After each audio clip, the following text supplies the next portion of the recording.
This development stands out by offering not just affordable, but deeply affordable and larger homes. More than half, 87 of the 168 apartments, are affordable at 30, 40, and 50% AMI, making them affordable to families of four earning approximately $43,000 to $71,000, and to individuals earning as little as $30,000. Amazing.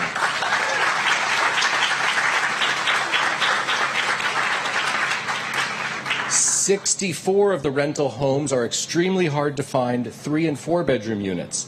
Our understanding, there's plenty of people from planning here to confirm, but I believe it's true, that the 12 summarizes the major pay increases, but rather than walk through the table, let's jump to page 4 and talk about the specifics, the details.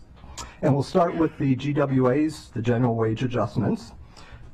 Different GWAs for different employee groups. Starting with McGeo members and non-representative employees, the executive recommends 2 GWAs in FY24, the first of 3% in January, followed by a second of 3%, another 3% in June 2024. For IAF members and fire and rescue management, the executive recommends a GWA of 3.2%, a single GWA of 3.2% in July. I will note that while this GWA is lower than it is for other employee groups, as you'll hear in a few minutes, there's a salary schedule adjustment recommended for IAFF members. For FOP members and the Police Leadership Service, the executive recommends 2 GWAs, the first of 4% in July, followed by an additional 3% in January 2024. The table on the bottom of page 4 shows the past decade of GWAs, and on page 5 we discuss the relationship between those GWAs and inflation. We will note that historically there has been minimal correlation between the rate of inflation and the rate of GWAs awarded. In fact, in recent years, employee GWAs often exceeded the CPI, the Consumer Price Index, for the previous year. Overall, for the past decade, the CPI compounded over that decade increased by a rate of about 21.5%, and the compounded GWA growth for all employee groups significantly exceeded over the last decade that 21.5%. Service increments. The executive recommends 3.5% service increments for all employees who are not in top of grade, and this also excludes the Management Leadership Service and the Police Leadership Service, who do not receive service increments, but more on that later. Past year increments, bottom of page 5. Now, the Council during the Great Recession did not fund service increments for any county employees in FY11, FY12, and FY13 because of the fiscal constraints associated with the revenue drop in the Great Recession. For FY24, the executive recommends a 3.5% service increment for McGeo members who are employed by the county back in FY12, and a 3.5% service increment for IAF members who are employed by the county in FY13. And on the top of the next page, on the top of page 6, you'll see a table showing the past year service increments going back to the recession that were either approved or in red rejected over the past decade. We will note that the executive refers to these as increments that have been postponed long enough. We do note that if you look at the council budget resolutions from FY12, 13, and 11, 12, and 13, they specify that the increments were rejected or not funded. The resolutions do not mention postponement or deferral. Middle of page 6, we mentioned before, MLS and PLS do not receive service increments. In most years, they get pay for performance-based pay in lieu of that, and that indeed is true this year for MLS employees. For the PLS, Police Leadership Service, the executive's recommending a $1,500 lump sum in place of the performance-based pay, and all of this is funded in a non-departmental account at the amount of $2.5 million, about $1.5 million of that tax supported. Bottom of page 6, as mentioned before, the executive recommends 2 salary schedule adjustments. The first is a salary schedule adjustment for correctional officers at level 3. Who currently have 14 steps. This would add a 15th step to their salary. And then on the top of page 7, currently for firefighter rescuers, the salary schedule includes 15 steps. What the executive would bump these up 2 steps so that the employees who are in schedules A through M, basically the first 13 steps, would receive a two-step increase, and those at the highest step would receive a one-step increase. According to OMB, this adjustment would raise the average firefighter rescuer's salary by just under 7%, by about 6.9%. Moving on the bottom of page 7 are longevity increments. So many county employees who have worked a specified number of years are eligible for a longevity adjustment. This is after they've reached the top of their pay grade. The table on the bottom of page 7 summarizes the current and CE recommended longevity schedule. In some, excuse me, for McGeo, both public safety and non-public safety, the executive raises the amount of the longevity increments and would add a third longevity increment for those employees. And for non-represented, excluded MLS and PLS, who do not receive longevity adjustments, for other non-represented, the executive recommends raising the amount of the longevity and adding a second over the current policy. Details, those are explained on the top of page 8, but we'll move forward to the lump sum payments, which we mentioned briefly before. The executive's agreement with the FOP includes a lump sum payment of $1,500 for all police officers, with the exception of new officers who would be eligible for a recruitment bonus, and we'll discuss that in a minute.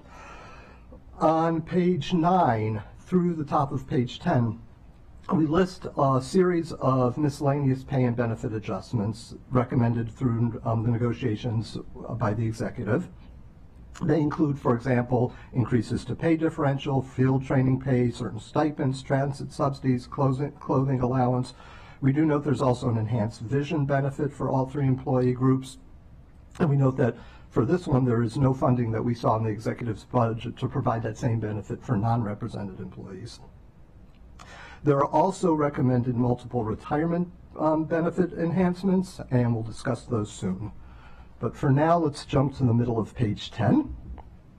And we're going to note here that the negotiated agreements also had 3 elements related to public safety pay and benefits. And these will be discussed in more detail. Chair Katz at the Public Safety Committee, but just because they are part of the compensation package, we'll mention that their agreement with McGeo includes a provision of 20 additional vehicles for the Sheriff's Office. With FOP, the agreement allows for expansion of the allowable range for the PPVs, personal patrol vehicles, to 10 miles beyond the county's borders. And the agreement with the FOP also has, as mentioned before, a recruitment and lateral entry bonus of $20,000 for new hires. Next, we'll move to the cost of the pay adjustments, or really more precisely the fiscal impact of the pay and benefit adjustments. So if you look at the table starting on page 11 and continuing to page 12, they list the specific fiscal impacts for specific line items of specific benefits and pay adjustments recommended by the executive. You'll see 4 columns here. The list includes the total cost, which is both the tax and non-tax supported in the total cost columns, and then next to it are the tax supported columns, which are, as the name indicates, tax supported alone.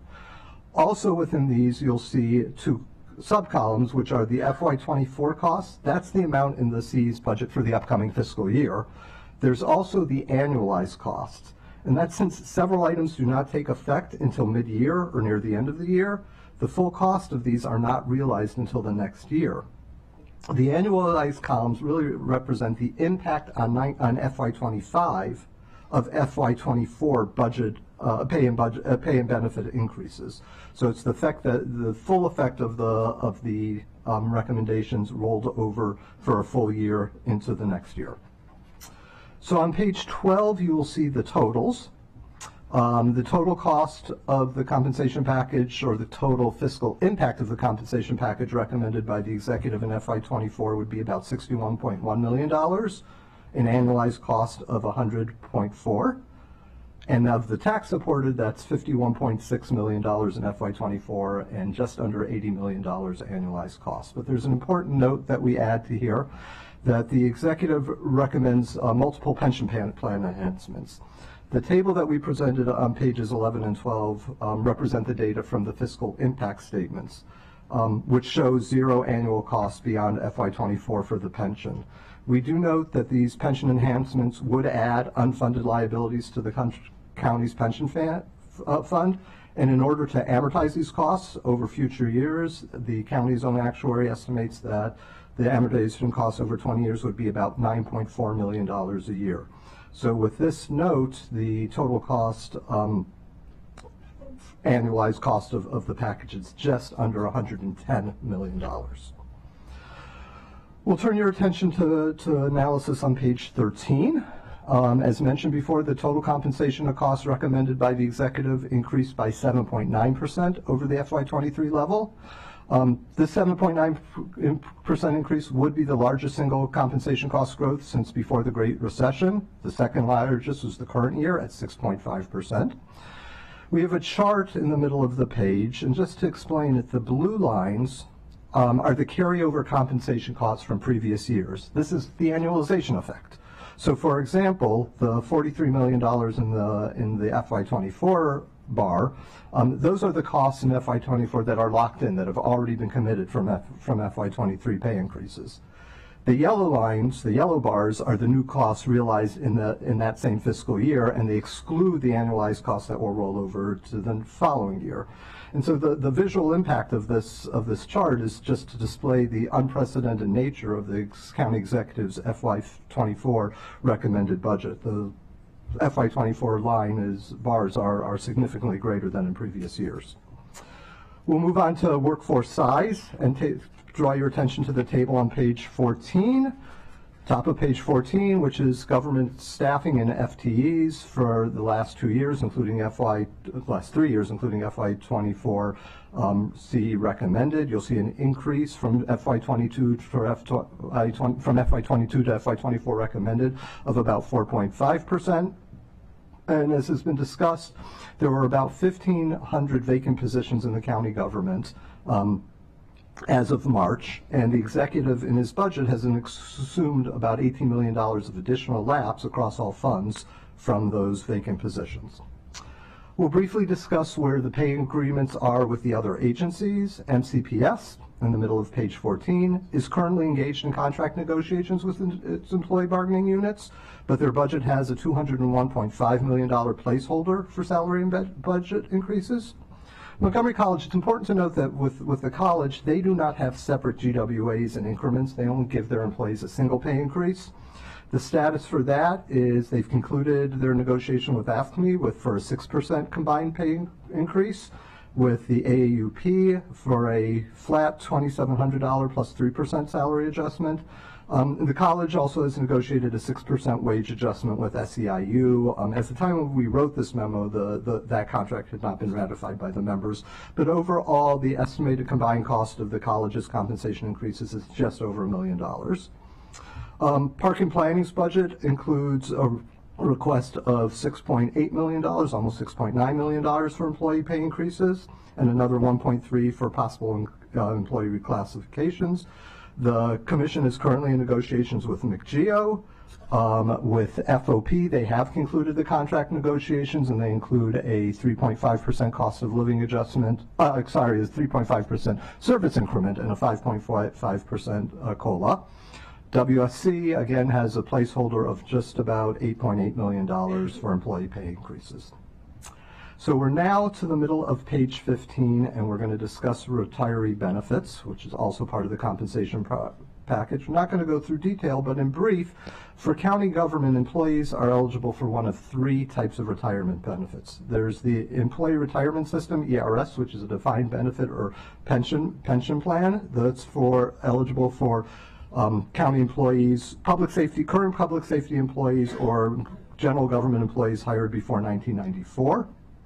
For non-public safety employees hired since 1994, they have a choice of participating in either one of 2 plans, either the Retirement Savings Plan, which is a type of 401A retirement savings account, or the GRIP, the Guaranteed Retirement Income Plan, which is a cash balance plan that guarantees a 7.25 annual return. On page 16, you'll see a table that shows the number of participants and the average cost by plan type.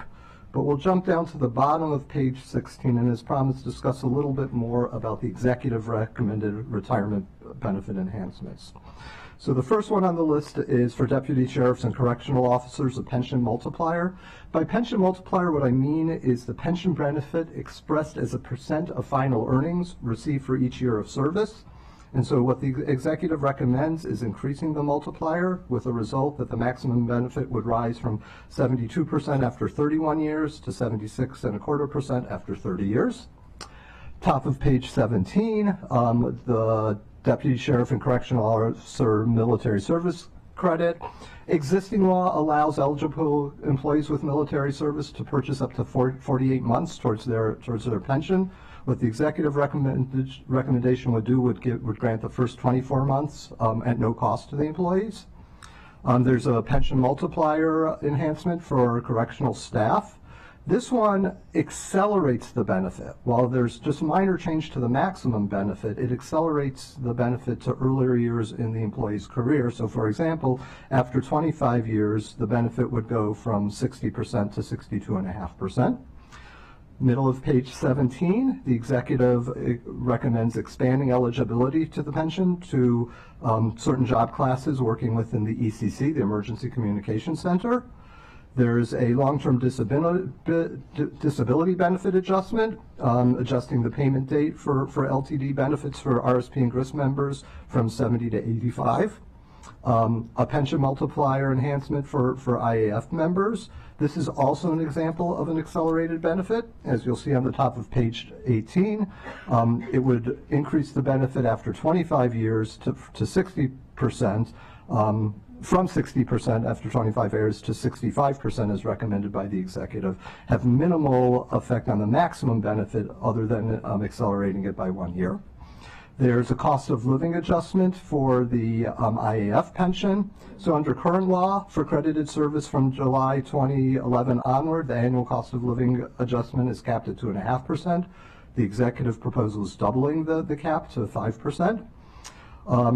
Next is the Social Security integration age in the FOP pension.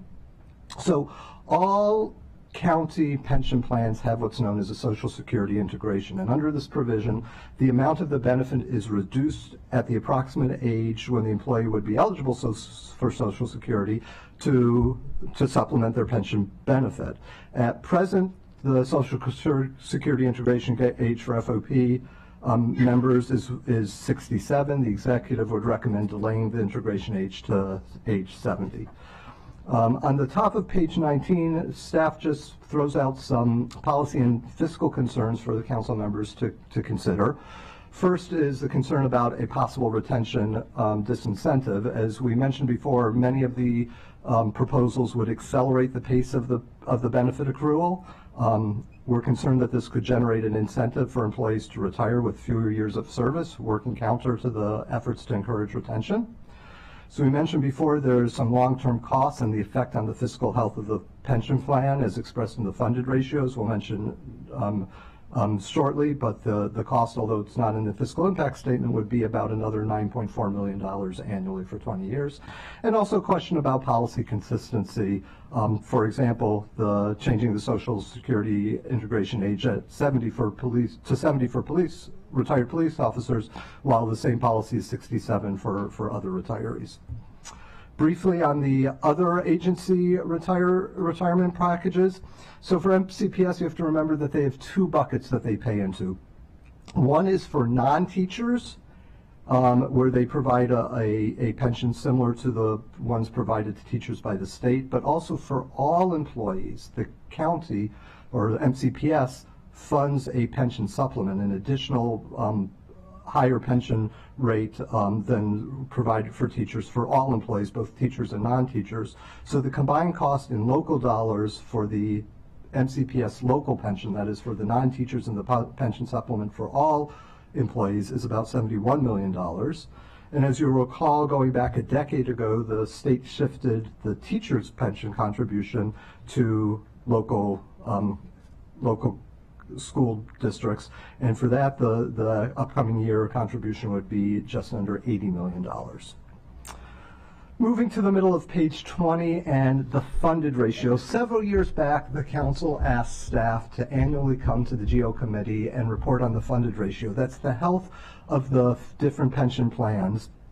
It's the plan's liabilities, the measurement of the plan's liability covered by the current value of the plan's asset. What this means is it's a measure of the extent to which the plan has set aside funds to pay for the benefits accrued by its members. And when the funded ratio is below 100%, that could require future year funding at higher levels to meet current liabilities. The table in the middle of page 20 shows the most recent calculations of the fund ratios for the different county agencies. And on the bottom of page 20, we discuss the effect of the pension plan enhancements recommended by the county executive on the county government's own pension plan funded ratio. The combined effect of the different pension plan enhancements that we walked through a couple minutes ago would reduce the pension funded ratio of the county government by a combined 12% once each element was factored into the subsequent plan valuation. Turn it over to Mr. Howard to talk about group insurance. Thank you. So now we're on the middle of page 21, and we'll talk about group insurance for active employees. And the FY24 tax-supported request for this, it totals $470 million across the 4 agencies, an increase of 9.1% from FY23. And these costs represent the employer share of the annual group insurance premiums. In county government last year, a significant change was made. The executive recommended and the council approved a change to the cost share to make all plans paid 80% by the county and 20% by the employee. And this change is embedded in the costs for FY24. And there also, one other notable change in the county plans was for FY24 is the elimination of the current Caremark high option prescription plan for all participants, and this was included in collective bargaining agreements with McGeo and FOP, and will also apply to non-represented employees and retirees who participated in this high option plan. Because any of the participants paid the additional costs associated with that plan, there is no budget impact to that change. Beginning on page 22, we have information about retiree group insurance pay-as-you-go funding, and the FY24 request for this across all 4 agencies was $116.9 million, a 2.3% increase from the funding level in FY23. And again, these are the employer share of the group insurance premiums for retirees. For county government in FY24, the executive recommends using tax-supported funding for this cost element and does not recommend drawing down on assets in the OPEB trust. For MCPS, the Board of Education's request and the county executive's recommendation for MCPS includes $27.2 million in funding from MCPS's allocation for the consolidated OPEB trust to fund pay-as-you-go costs. In FY15, the council reduced MCPS's tax-supported pay-as-you-go funding by $27.2 million and added $27.2 million to MCPS's portion of the OPEB trust to hold MCPS OPEB spending harmless. In FY16 and each year since, this use of $27.2 million has continued, but without the corresponding replacement of expenditures into the trust. As a result, the net effect is continued increases in MCPS's OPEB trust balance, but by smaller amounts than would occur otherwise. On page 23, we have information on the FY24 recommended OPEB pre-funding by agency, and this totals in tax-supported dollars $65.6 million, an increase of $2.8 million or 4.5% from FY23, and this is primarily due to the increase in MCPS pre-funding. The table at the bottom of page 23 shows the current OPEB liabilities, assets, and funded ratio for each agency. And as the committee discussed in great detail at the March 2nd work session, the discount rate that you use for these valuations has a big impact on the funded ratio because it impacts the estimate of what the total liabilities are in the trust. And so for each agency, I've included the discount rate there so you can kind of have an understanding of how the funded ratio may change if you were using a discount rate that was the same for each agency. And each of these is based on the different valuations and comprehensive financial report documents from each agency. On 24, we have an update on the OPEB funding policy discussion. We went through and reiterated with the committee's discussion from March 2nd. And just note that staff are continuing to review data related to investment rate of return options and considerations, and will bring this issue back to the committee during one of the follow-up budget work sessions per your request from early in March. And then my last section on agency group insurance is to look at the fund balance for each agency's group insurance fund. And that information is at the table on the top of page 25. And it shows the ending FY22 balance. The Council's policy, which was adopted way back in December 2003, was that each agency should strive to maintain a 5% fund balance in their group insurance fund. The county government anticipates ending FY22 at about $5.2 million, or a 1.8% fund balance. The FY23 projected fund balance will grow to $10.4 million, or 3.4%. And the fiscal projection does show a fund balance getting back up to 5% later in the fiscal plan in the 6-year period. For MCPS, they differentiate their group insurance funds between active employees and retired employees. The active employees ended FY22 with a 3.8% fund balance, but that is projected to decrease to about 0.8% in FY23. Similarly, for MCPS retirees, a 13.9% fund balance at the end of FY22. That's also projected to decrease to about 0.7% at the end of FY23. So next year, as part of MCPS's budget, you may see increases related to group insurance funding to help build up their fund balance. Park and Planning is the largest fund balance at 22.5%, and their fiscal projections show that slowly declining to about 15% at the end of FY24. I'll turn it over to Mr. Trumka. Not all fiscal policies go back to 2003. There are some that are more recent. In fact, as recently as 2 years ago, the council updated its fiscal policies, including a fiscal policy of compensation cost sustainability, which you've asked staff to run a test on each year. The policy in the resolution states, and this is direct from the resolution, as a means to preserve long-term budget sustainability, the annual growth rate of total compensation costs, this is for county government, including all wage and benefit costs, should be similar to the annual growth rate of tax-supported revenues. So the intent of this policy was to align recurring pay and benefit expenditures with available resources without requiring either offsetting service reductions or revenue increases. So let's look at the numbers.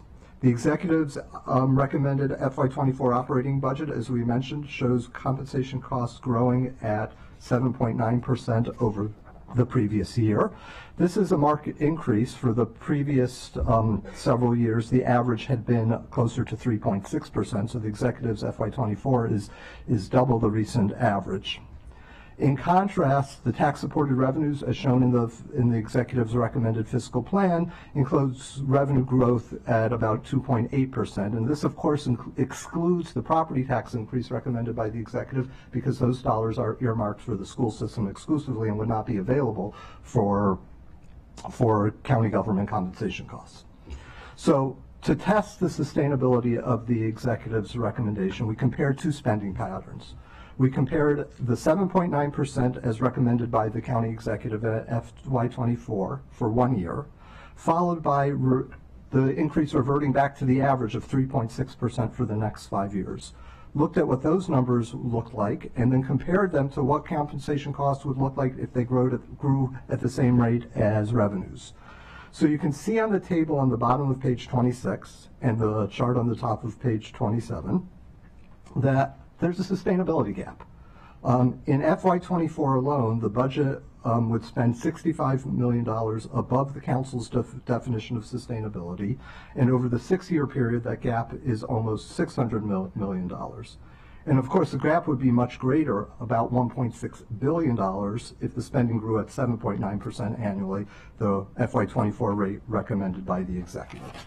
And again, this data is represented both in the table on the bottom of page 26 and illustrated in the graph in the chart on the top of page 27. Our conclusion is the compensation spending package recommended by the executive does represent a budget sustainability challenge. The outcome of a recurring trend of this sort would be to constrain the county's ability to meet future spending priorities, including future year pay adjustments, and or necessitate further raising taxes. We're going to move on to the bottom of page 28 and page 29, which are county government non-departmental accounts. And very simply, there are no significant issues, no policy issues here. We're going to skip those and jump to page 30, where we'll do a little bit more skipping. These are the administrative and management costs associated with the management of the employee retirement system, the retirement savings plan, the deferred compensation plan, the consolidated retirement health benefit trust, and again, no major policy issues here or concerns. So I'll shift it back to Mr. Howard. Thank you. And our last item to look at is on page 32 and 33 of the staff report, and this is the annual agency analysis of personnel management. Each year, several years ago, the council asked each agency to do a personnel management review, or they each have a different name, document that puts some key information together about its workforce and some of the compensation issues related with it, to the workforce. And it's really great information, and we really appreciate the effort that the agency staff go into to putting it together. Each year we do a summary table which provides some key information on number of employees, average annual salary, demographic information, as well as the turnover rate. And the turnover rate's the one area I wanted to highlight this year. 8.6% for county government, 9.3% for MCPS, 10.9% for the college, 8.2% for park and planning, and 12.8% for WSSC. Historically, these averages have been a bit lower, usually in the 6 to 7, sometimes as high as 8 to mid-8s range. So I did want to note that the turnover rates are showing a higher proportion than they have in recent years. And this is a great source of data that the committee might want to come back to in terms of follow-up work sessions on different issues once we're outside of the budget season. And so with that, thank you for listening to all of our talking, and we'll turn it back over to the committee for questions. Great, thank you very much. Before we get to the collective bargaining agreements, do my colleagues have any questions, or do we want to dig into the CBAs? Yeah, because I think they're all. That's why that's why I meant. I think most of my questions are so related that. So Ms. Wellens will.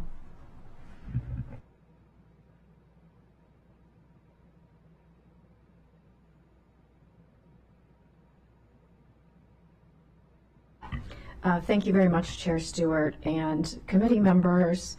I will give you a briefing on item number 2 on your agenda related to the collective bargaining agreements.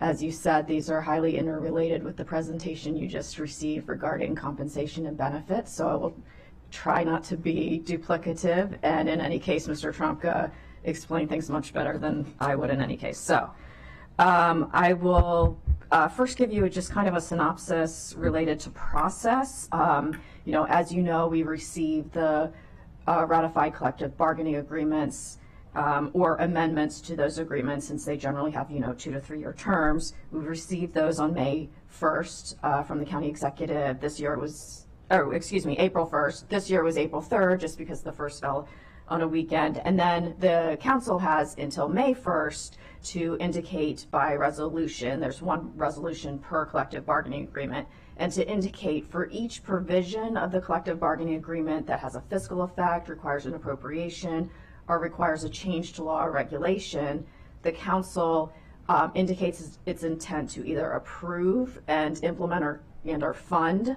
that provision, or to reject it.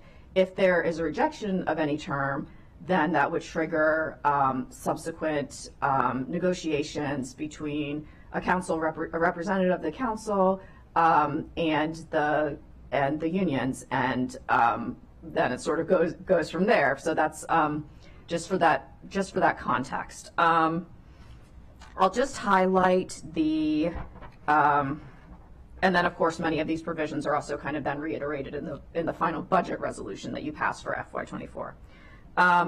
I will just quickly highlight provisions that Mr. Howard and Mr. Trumka did not already speak to.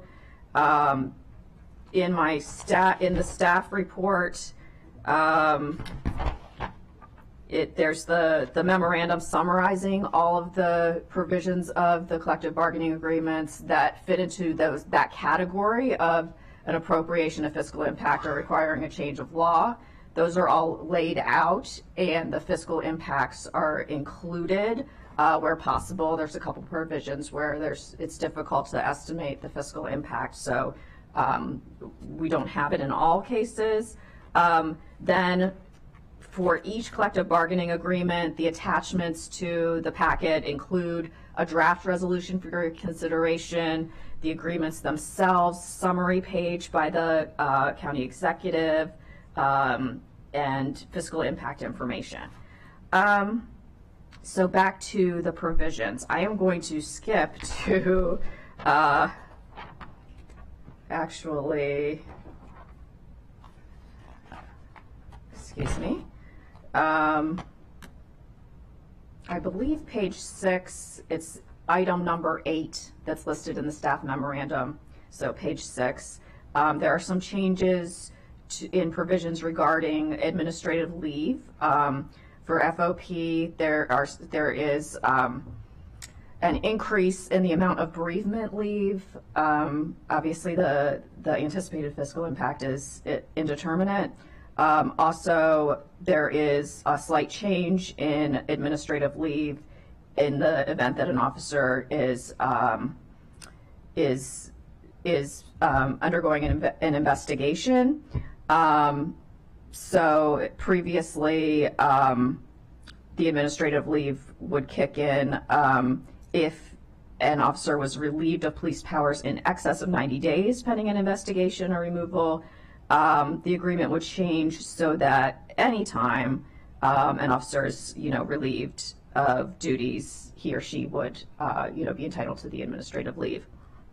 That provision also has, an indeterminate fiscal impact.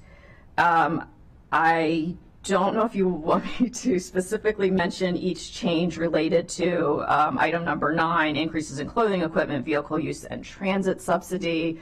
Those are set forth there for you, and you can see the individualized there, the relatively low dollar, I would say, amounts for many of the, boot allowance, for example. There is, as I think Mr. Trumka mentioned, there is the sheriff's vehicles that are needed at a cost of about $1.2 million for FY24, and then that carries over FY25 and FY26. There would also be the purchase of these vehicles for a total of $60 million. So retirement plan increases, I am not going to discuss in any detail unless you would like me to, because they were already thoroughly explained. And I will just note that the actuarial analyses of these changes are attached to the packet that Mr. Trumka and Mr. Howard prepared. They're also included in the bill introduction packets. As you know, the bills that would effectuate these retirement changes are pending before the council now. They were just introduced this past Tuesday and have public hearings coming up on the 25th. Thank you. And we're joined by many of our, as you know, executive partners and labor partners here. Thank you so much. And before I turn to my colleagues, just want to see if anyone from the executive staff or Labor Council have any other comments or things to raise. No, I'm not seeing any. All right. Well, I'm sure we have a lot of questions, and that was one of the reasons, as Mr. Howard said at the outset of this, today is a time to review these materials, ask questions. I know we also have representatives from the unions here, so if there are questions that we have for them or my colleagues have, they can come up to the table as well. And, I just want to say thank you first to everyone who has worked on these. I know a great deal of time goes into all of this.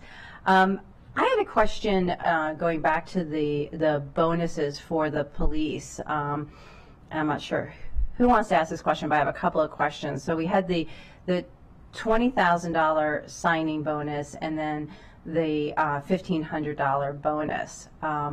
I was curious what the source of these funds were, and for the signing bonus, how long the executive plans to have that in place.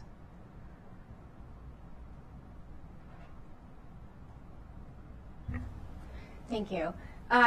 With respect to the source of the funds, I'll let my OMB colleagues speak to that, but they would endure for the term of the agreement, the concept of the bonus. Okay, so the signing bonus then would stay in effect. Okay. Yeah. And that's a 2-year term, correct? I'm sorry, I didn't mean to jump in, but I just... That's right. Right. Yeah. And source of funds, it's in the police budget, which is primarily general funded. Okay, so the money for the both the signing bonus and the $1,500 bonus are coming from general funds? Okay. And one question I also had is on the impact, if you've talked at all to the sheriff's department on the signing bonus for the police department. I know the sheriff's department is also experiencing difficulty in recruiting, and just wondering if there was consideration given there for the sheriff's department. Thank you for your question. That's a good one. There was consideration given, but what we're looking at is the critical staffing levels in the police department, which are undeniable and worse, I guess, than the sheriff's department. But also looking and taking into consideration what other jurisdictions, are doing to recruit. And when we were looking at comparables, it's clear that other jurisdictions are putting tens of thousands of dollars into signing bonuses for police. We're just not seeing that for sheriff's departments in this region. So while we did consider it and we understand the concern, we felt like the emphasis needed to be on the police department at this time. Great. Having just had testimony last night from the sheriff's department, as well as talked to the sheriff, and I just did a tour over there. There seems to be a great, they're really, as many of our departments are, understaffed, and it is of great concern. I'll let Chair of Public Safety take on this as well, of having our deputies and some of our higher ranking folks in that department actually needing to go to court, and so not being able to fulfill the other duties of the sheriff's department. So I just wanted to raise that. Another question I had was on the for the FOP, the adjustment to the Social Security integration and delaying age, going from age 67 to 70. Sorry, or 70 to whichever it is, 65, thanks. Right. I noticed in the document that staff prepared for us, many places there was the reasoning behind that. If we could just talk a little bit more about changing the age for integration on that. Sure. Okay, so I'm not entirely sure that the age 67 point is correct, but I will defer to OMB on that. But the intention, obviously, is to set the integration age at the max benefit age, which is currently age 70. So the CBAs would track whatever the max benefit age is under Social Security. And that applies to FOP and also McGeo. So you should have seen that in the proposed legislation. I don't know if OMB wants to speak to the age 67. I don't think any of us here are the retirement experts, so caveat that.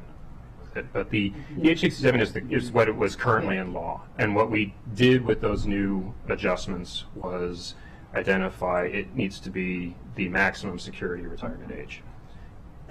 Okay. Well, which currently would be 70, and the way it was written in the language is to allow it to increase when that increases. And part of the reason that it's 67 or 65, whatever it was, is because the number was explicitly written in and didn't get adjusted when the age was adjusted by Social Security retirement standards. Okay. So maybe we can clarify that in the packet for next week, and also if it's not just for the FOP, because I think that's one of the questions that were raised for consistency across. We can see that. And Mr. Hall, I'm sorry, I didn't see you in the back there. Welcome. I appreciate you being here. If you wanted to provide any comment on the questions asked so far. To answer all your questions, actually. So I believe your first one was the funding of the bonuses. Yes. When we had conversations during bargaining, we were under the impression that money was given by Governor Hogan to the county for reinvesting in policing, and that money was to be used for these bonuses. So this was a separate conversation over the GWAs. This was a bonus right off the top that the county executive said, hey, we're going to split this money up evenly to every member. So my understanding is Maybe the money's in the general fund now from the governor, but that money came from the governor, from the state, and it has to be used towards police salaries. For the Social Security integration, we are the only county police agency that has Social Security integration. No one else integrates with Social Security. We also know that it's probably not feasible to get rid of Social Security integration, but what we did was we bargained to increase it to the maximum benefit. It's not just age 70, so if Congress changes the maximum benefit to be age 72, like they might do in the future, it would raise to age 72. It's so that people will earn their max benefit before they have to reduce their pension benefits here. That was the intent of the Social Security integration. Yeah. My understanding was McGeo might have bargained the same thing. I don't know about IFF.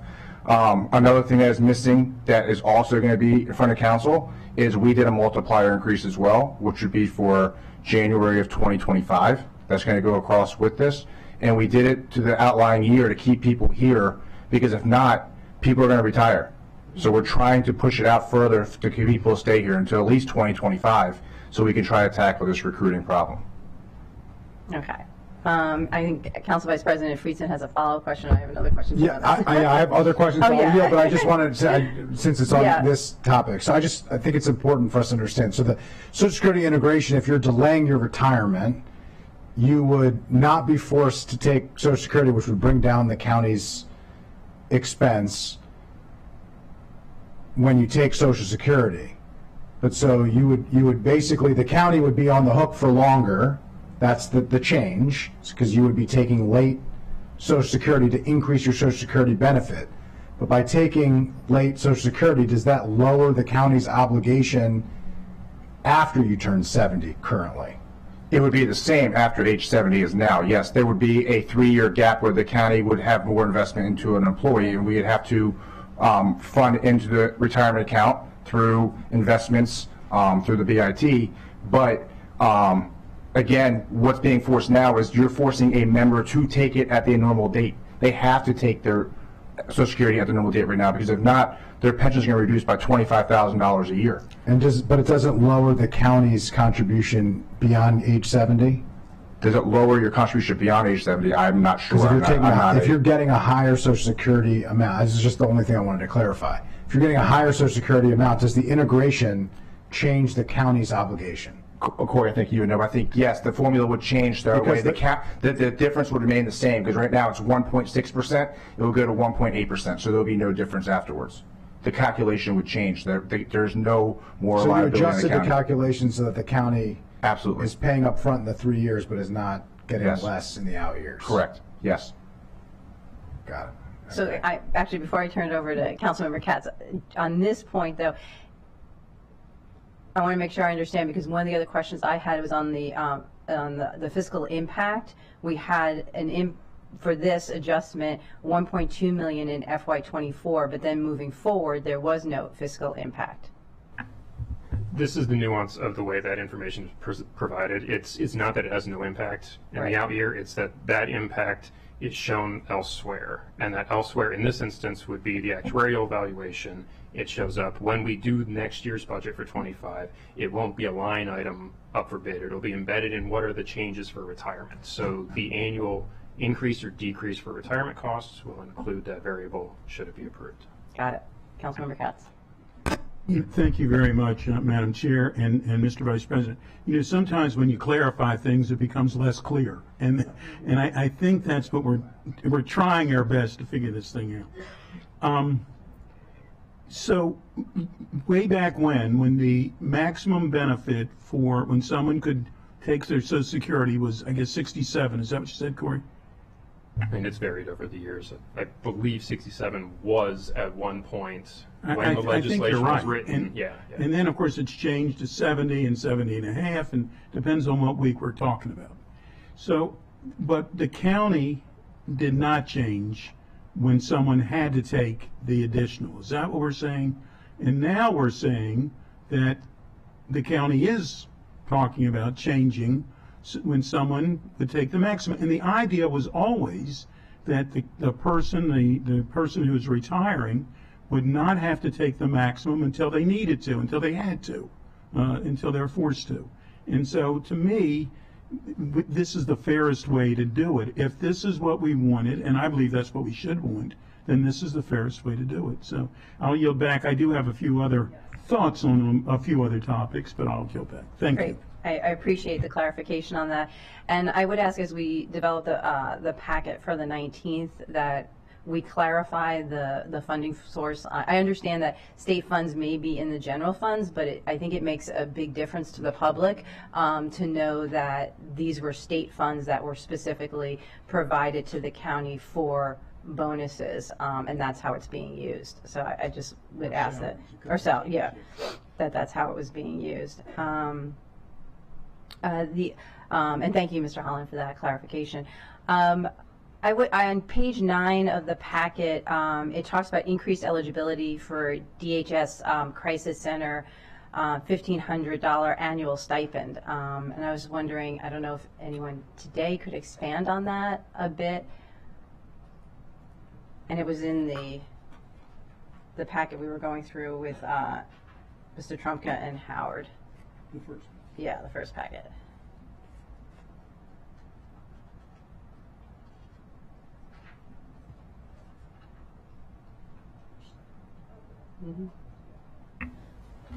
So if I'm remembering accurately, this provision.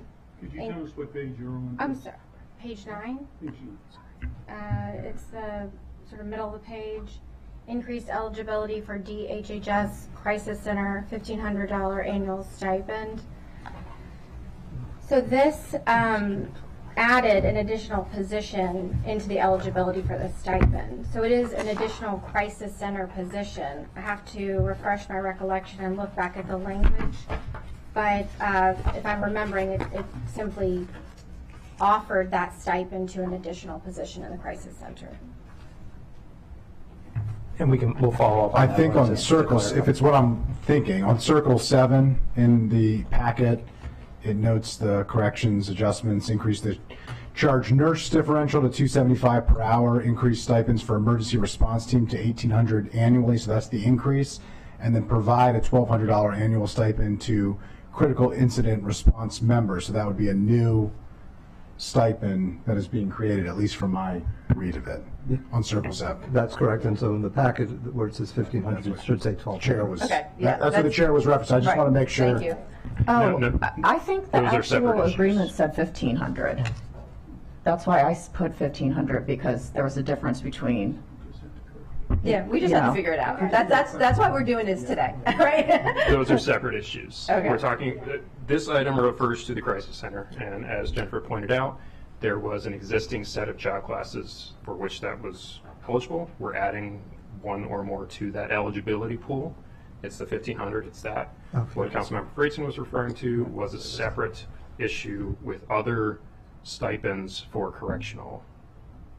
Yeah, on circle 7 also, the health and human services adjustments added certain job classes to eligibility for $1,500 annual stipend at the crisis center. So I just want to make sure we're all, because I had the same question. There's the $1,500 annual stipend in the crisis center, that's one. And then there are corrections adjustments separately, which increases the nurse differential by an hourly amount, $275 an hour, increases stipends for emergency response team to $1,800 annual, I think from $1,500 annually, and provide a $1,200 annual stipend to the critical incident response members. Okay. And I think we have a colleague who wanted to join and listen in today. Councilmember Mink, I think, is going to join us by Zoom. I probably have more questions, but I think I'm going to turn it to my colleagues now. Who wants to start? You got it. Okay. Well, thank you very much, Madam Chair. I do also want to thank everybody who worked on this. This is not easy. This is not, at times, it is very tedious to figure out what we're trying to do when we're trying to do the right thing, but sometimes doing the right thing can be a little bit more confusing than it should be. And I mean that for not only the council staff, but for county executive staff and our labor union partners as well. because many times people believe this is done by magic, and it's not. In fact, there's probably no magic to it at all. It's all pure and simple numbers. And I know we're just having the discussion today, and we're not voting, but I wanted you to know where I am and how I've gotten to where I am at this moment. I was part of the discussion during the pandemic when we did not fund our bargain agreements. And candidly, I said this the other day as well, one of the reasons we didn't do it was because it was the unknown, and we were afraid of what could be and what couldn't be, and we wanted to avoid furloughs and layoffs and everything that was really a tremendous concern for not just what Montgomery County was going through, but what the world was going through. And in some cases, their fears were real. We didn't just have furloughs and layoffs, but we created, by not funding the agreements, though we did it for reasons that we thought were right, was that it caused a great expense to all of us, to Montgomery County and others. We did something worse than have layoffs and furloughs. What we did was we created, or helped create, it wasn't just us, but we helped create people leaving early, retiring quicker, and they didn't just retire from us in some cases, because in some cases they said, well, you know, I was afraid to do the job. They weren't necessarily afraid to do the job. They went and did the job someplace else. And that is perhaps one of the worst things that we could have had happen to us. We trained people, we worked with people, we knew how good they were at their jobs, and then we said, you know what, you probably can make a little bit more money someplace else, and I don't blame you for leaving. Well, we're paying for it. And so I do think that we need to compare apples to apples, and I do think that to the chair's point earlier about being concerned about our sheriffs and other public safety areas, about the stipend, the bonus pay. You know, it gets lost many times. Montgomery County is one of the few counties in Maryland that has a county police force. Every place has a sheriff, but not every place has a county police force. We have and we're very proud of the fact that we have a county police force. I believe we have the best county police force in Maryland and perhaps in the United States. But we also need to make certain that the sheriff, and we have a very fine sheriff's department. Don't let me skip on that one. But I believe that we have to be concerned about what's going to happen to them, and we have to look at their bonuses. And there again, it's collective bargaining. I believe Mr. Holland would remind me that would come through collective bargaining, and he would remind me very quickly, might I add. But I also want to mention that I think that what we need to do is to continue to fund what we can do and how we should do it properly. And I believe we need real numbers. The other day I asked what the vacancies were for the people that are no longer here. And I don't know that we've gotten that number yet, but we should be getting that number. And not only for what I've asked for, but I also would like to know how long those areas have been vacant. I think we've gotten some of those numbers. And I'd like to know what's the reality of us hiring back those numbers, some of those numbers back. If it's not realistic, and I'm not talking about public safety, public safety is a whole different world. But if it's not realistic that we can hire back every employee that we're going to have, we should be looking at numbers in this budget that are realistic for that. And if we can have a real number, and part of what we looked at the other day was for the bonus, the additions, was that the people who were not even here those numbers were figured in for the additions for the salaries. And how is that realistic?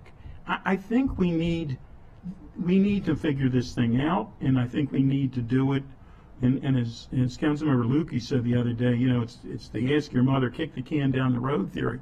We got to stop doing that. We have to come up with real numbers this year as quickly as we can so that we can actually compare what we're doing and get Montgomery County back on the track that it deserves and needs and will have. I sincerely believe this county council and this county executive want to figure out how to get this thing done. But at this point, I don't know that this document is clear enough for me to get us done, to get done what we need to have done. I'm going to stop preaching. Thank you. Thank you. I don't know if anyone would like to respond to that, or I can just say that after we heard from the council at the budget overview on Tuesday, and we've asked all of our analysts to be reviewing vacancy information for each department when we bring the different department budgets to the committees for review. So not only the vacancies, but the projected cost associated with those vacancies, and vacancies that have been vacant for a significant period of time compared to ones that have been more recently vacant. As we discussed during the overview as well, OMB did include additional lapse assumptions in their budget associated with some of those positions, so there is a little bit of a give and take. For example, if you said, you know, we think that maybe we don't need some of these positions anymore because they've been vacant for so long, there might already be lapse assumed in the budget for those positions, so you might not achieve the same amount of savings. So we'll be looking at that as we go across, and of course when this committee has the discussion with the Office of Human Resources and Director Anderson, we'll be able to talk a little bit more in detail about the county's overall approach, and she may want to make some comments as well. And if I could just add one more thing in terms of the clarity of the numbers. I've recently gone back and looked at what was projected in any particular year and what actually happened in the next year. And OMB's estimates and their fiscal impacts are very, very accurate.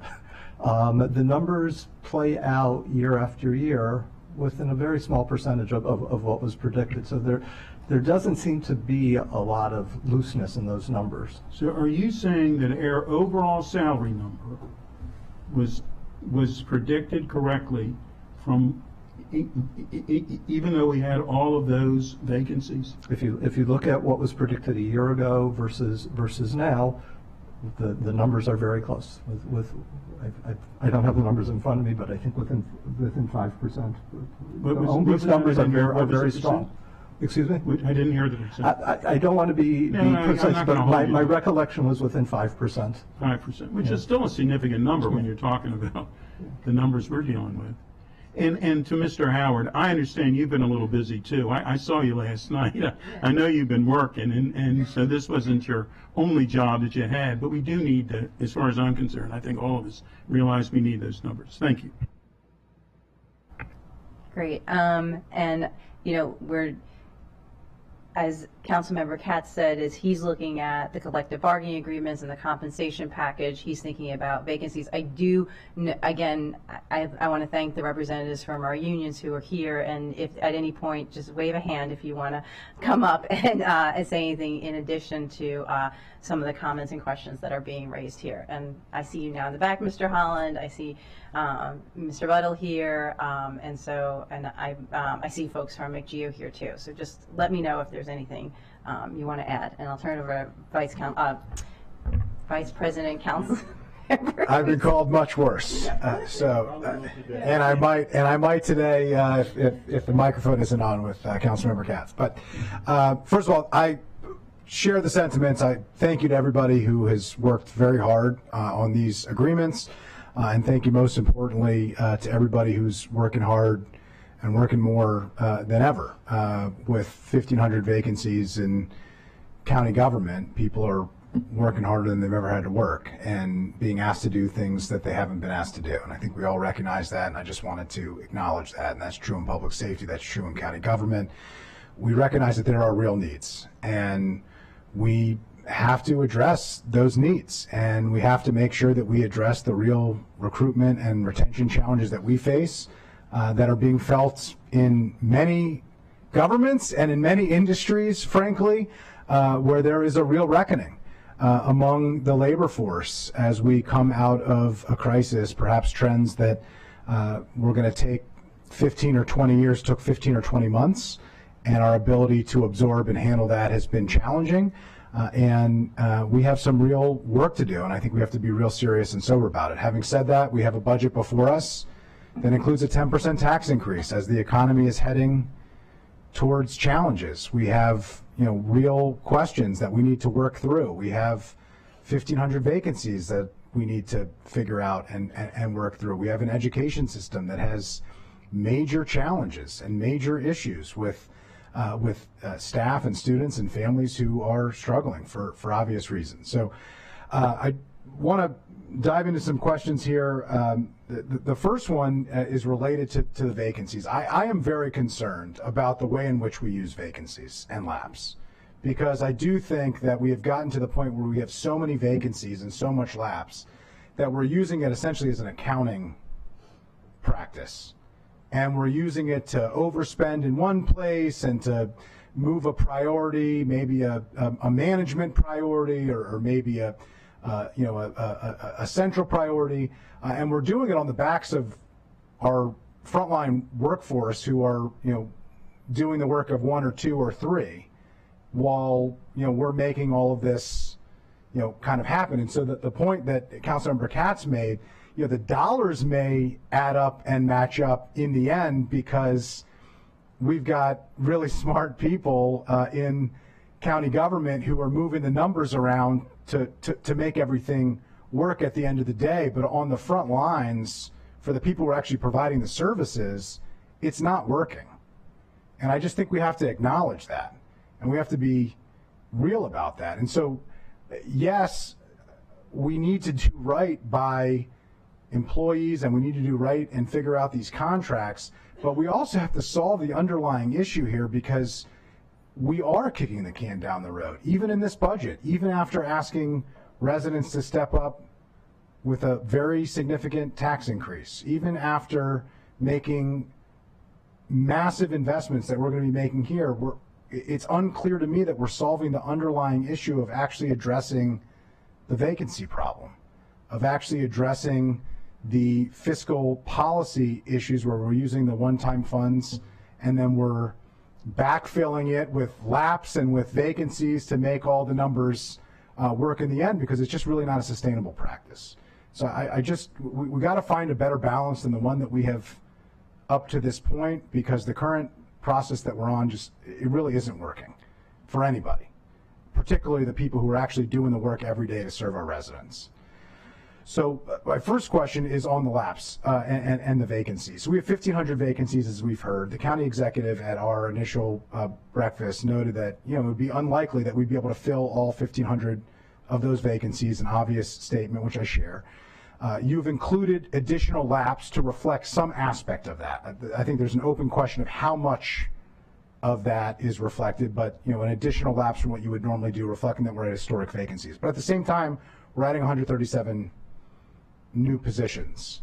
So can you just walk me through the thinking behind adding 137 new positions at a time when we have 1,500 vacancies, and also perhaps explain what vacancies are available to the departments to actually hire people and to HR, and what vacancies are being held at various points in time throughout the budget year as a way to make an unbalanced budget balance out and work out because of spending that doesn't exactly compute in different areas. Can you just walk me through that? I wish I could. I'm Tracy Anderson. I work in human resources, and I'm delighted to be here with you today. I want to thank you, all three of you. I've had an opportunity to meet with you and to talk with you about your concerns and share some of the areas of growth that we have. So in terms of the vacancies, we do have 1,500 vacancies, depending on which moment and who you ask. It's 1,500.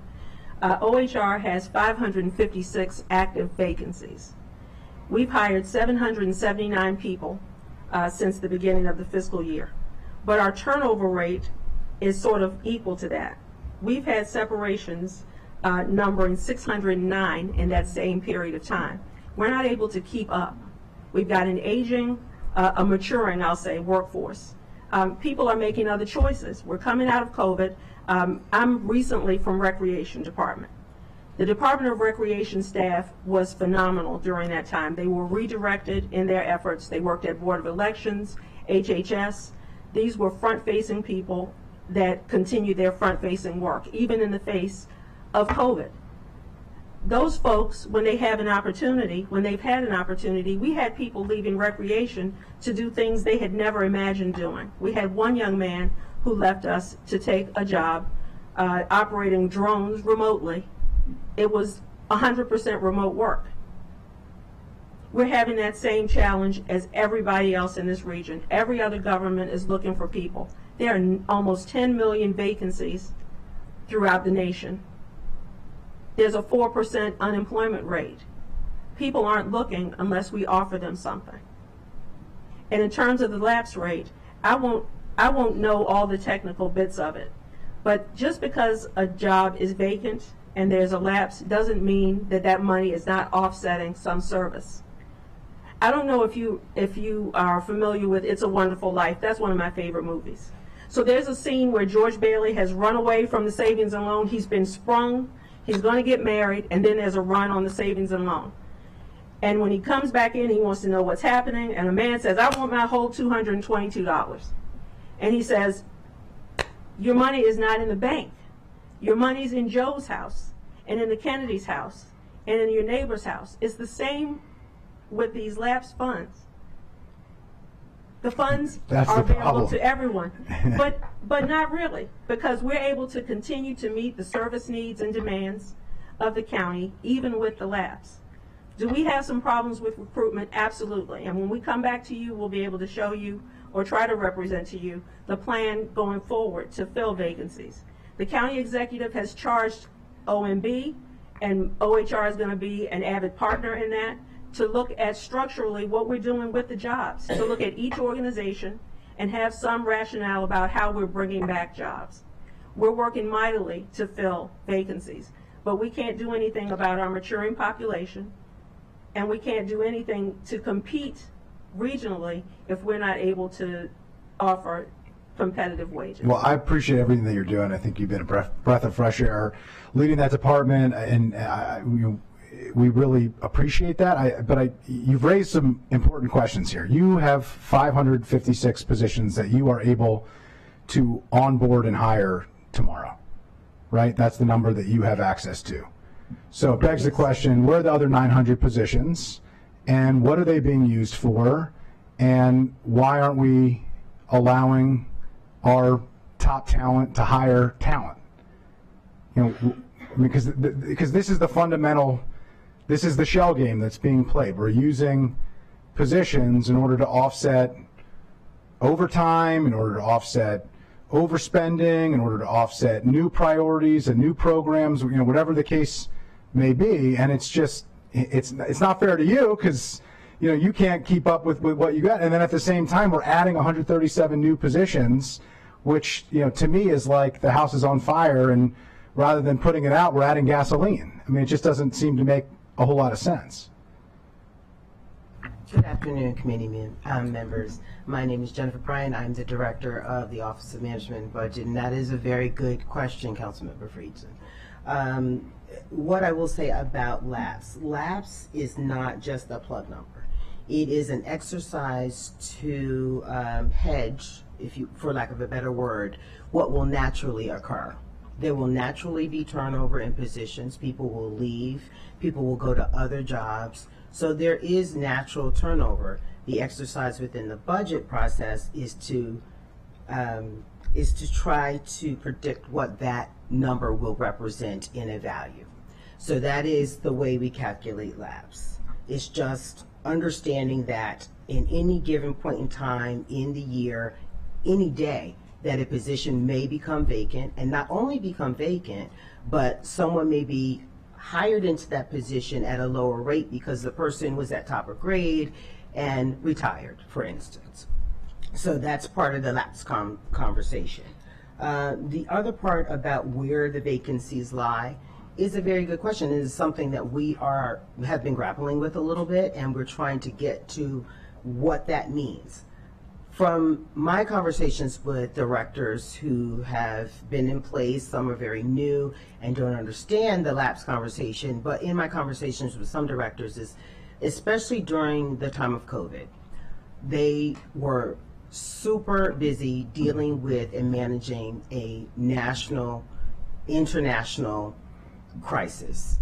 So at that time, no one was thinking about, oh, well, I'm going to put together an interview team. I'm going to make sure that I'm connecting with my HR specialist to make sure the position description matches and all of the things that have to occur to recruit for a position.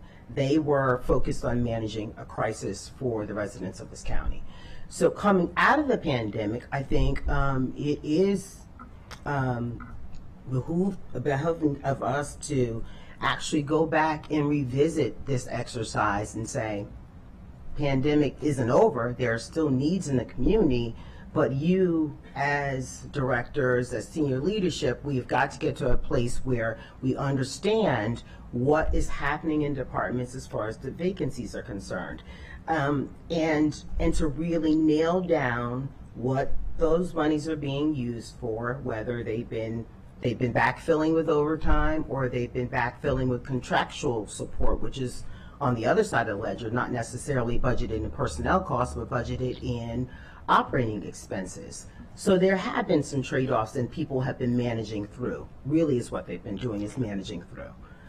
I appreciate that. So could I ask a question about this? So lapse is supposed to be for two things, right? It's supposed to be the time it takes to onboard a new person into the position, right? You have a new position, you're not going to hire them on July 1 if you only find out the position's available on June 1, right? Sometimes it takes 2 months, 3 months, 4 months, whatever the case may be. That's where we get lapse. The first year of a new position is never 100% of the compensation cost. Budgeting for that wouldn't make a whole lot of sense. The second is if somebody leaves. There's natural turnover in an organization of 10,000 people. When somebody leaves, you can't hire somebody to backfill the next day. If somebody's giving you 2 weeks notice, that's not enough time to put out a recruitment interview to bring somebody on board. That takes a month or 2 or 3 or whatever the case may be, depending on the type of position it is. And right now it's taken longer than probably it's ever taken before, not just for Montgomery County government, but for everybody. But we're not just talking about that. Here we're talking about a much bigger category of positions that are not being recruited or not being filled at all, it seems. Because if there are 1,500 vacancies, depending on whom you ask, depending on which day, and the department that is responsible for onboarding these new hires only has access to 556 of them, then 900 positions are being used to backfill and play accounting.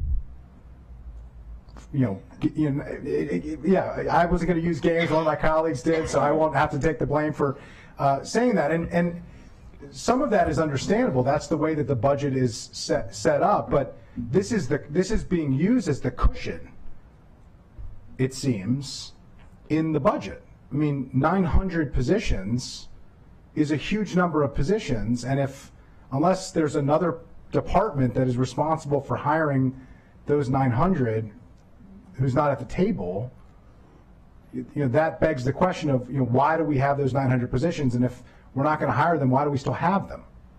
What is the purpose?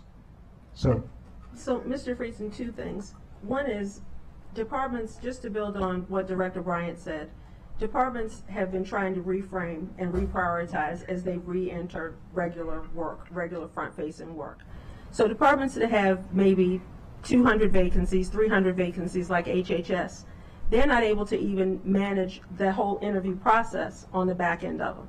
All of those jobs are not similar jobs. There are opportunities to reframe how you do recruitments, where you would list them as open until filled, and where you generate a list of talent that you can go back to for the full eligibility period of the list. There are ways to do that. But on the back end of it, everybody's coming out of it the same way. We need an opportunity. The county executive has directed us to take time to reframe how we're using jobs, to think about how we're structured, and to give all of us a chance to do that. I really don't see them just sitting on them for a financial reason. Departments are trying to deliver services and come out of COVID just like everyone else. Yeah, I appreciate it. It still begs the question of what positions are available and when, but I'll move on from this for a moment. Question unrelated to that process. Realistically, net, what are the number of vacancies out of the 1,500 approximate vacancies that we have in county government? What are the number that we think realistically net this time next year we would be able to fill? And this isn't just a budget question. This is a question for the people who are doing the services, who are saying, when is the person who used to sit next to me going to be here to help take the phone calls, to do the casework, to deal with the residents who are struggling? Joshua Waters, OMB. So the number of vacancies changes every day. So the number that we provided council staff was representative as of March the 3rd, and that was about 1,500 vacancies in total positions and about 1,200 vacancies in tax-supported county government positions. So every day, positions get filled and other positions become vacant. So the goal is to bring on more positions every day than exit. So we can't guarantee how many positions will be filled next year, because it's dependent on the labor market, it's depending on the agreements that are approved, it's depending on the compensation packages that are approved. And so our goal is hopefully, yes, that we will bring in more positions than we lose. What's the goal? I mean, I'm not asking you to predict the future. I'm just saying, we got a budget for this. We're writing checks. What do we expect to cash here? I mean, it doesn't seem like an unrealistic question for us to know when we're approving a $6.8 billion budget. Right. So the executive's budget, I think in fiscal year 23, the budgeted lapse rate was around $35 million. This year, it's increasing to about $51 million for budgeted lapse across county government. That just means that we're just assuming a higher vacancy rate on average on any given day in county government than we've had previously. That doesn't mean the services aren't getting provided. That doesn't mean, I'll give you a couple of examples. There's a shortage of nurses in county government. Right. When we hire we still have to provide nursing services at the school health rooms.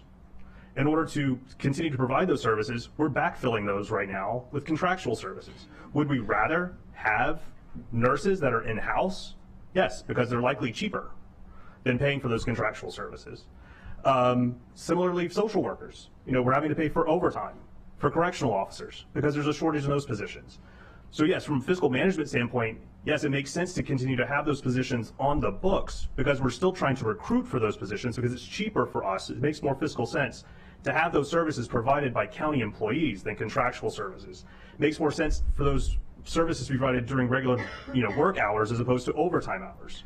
So it's a balancing act every year between departments. Are we behind? Yes. But we're not just keeping them, we're adding to them. I mean, I just think it's important to note we've added hundreds and hundreds so and hundreds of the positions we added this year, positions over the last several years, which has only added to the challenges that we face. It seems we can't fill the positions. So the positions that we're adding to county government, HHS is a large recipient of those positions, and I think of the 170 positions that we're adding, around 30 of those positions we're actually converting from contractual positions to merit positions based on advice from the county attorney's office. So that's an example of a chunk of positions that they're doing the same job as merit employees. So we need to convert those from contractual positions to merit positions. There's, I think, a team of 6 people who are supporting the newcomers initiative. Previously, that was supported by contractual positions. That was done for 1 year, the first year when this was being implemented. That's now being supported. The executive is recommending that gets supported by merit positions.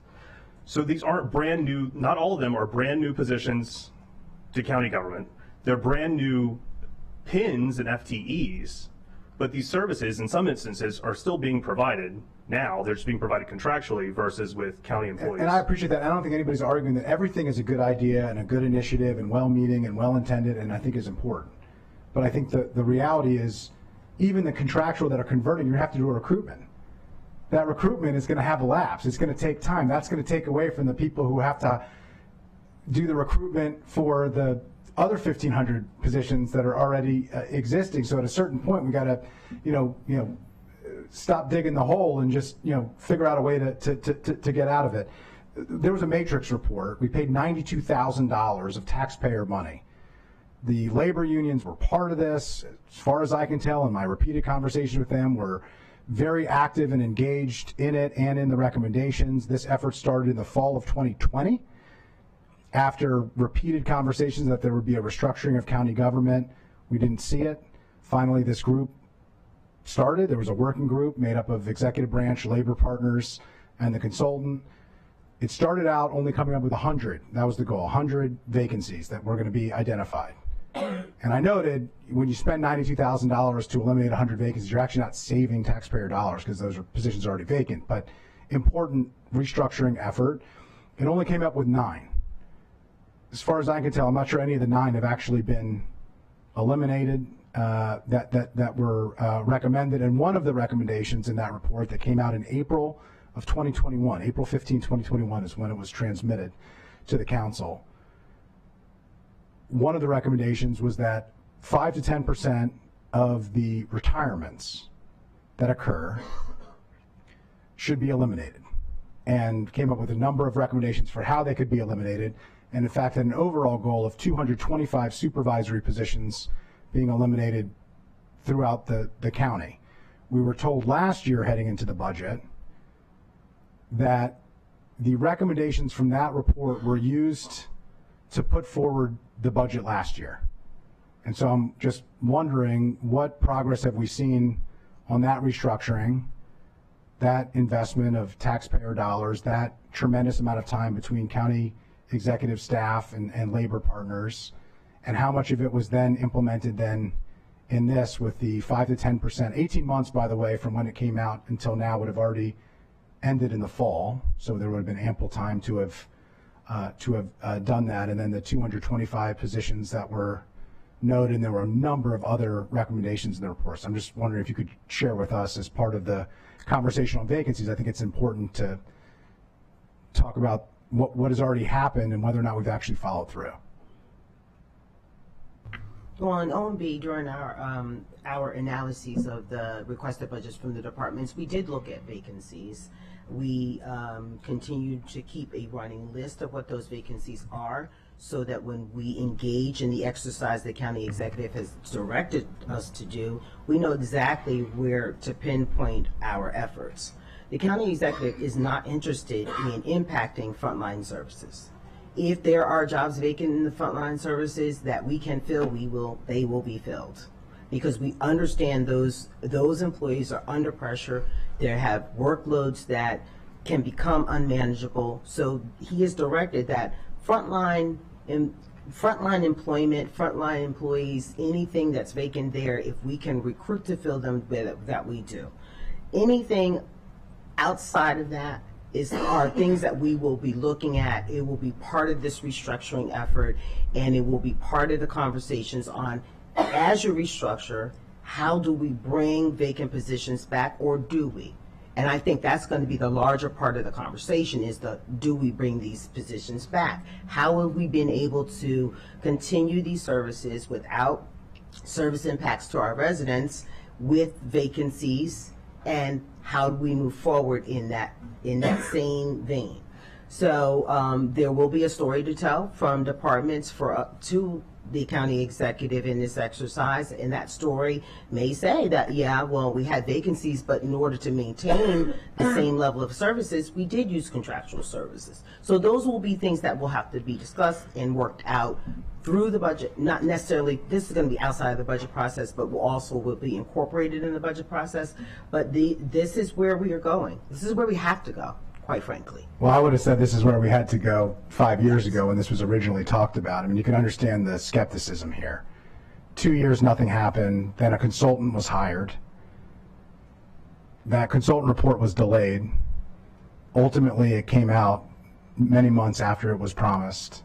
Ultimately, it came out, and none of the recommendations of the consultant report have happened. And now we're hearing that we may need to undertake more efforts with maybe more consultants and more money and more other efforts, and maybe at some point there'll be something, but it's starting to feel a little bit like Infrastructure Week. So I think you can understand our concern, but it predated you. It's not it's not on you. It's a broader concern that I have. Okay, two specific questions here.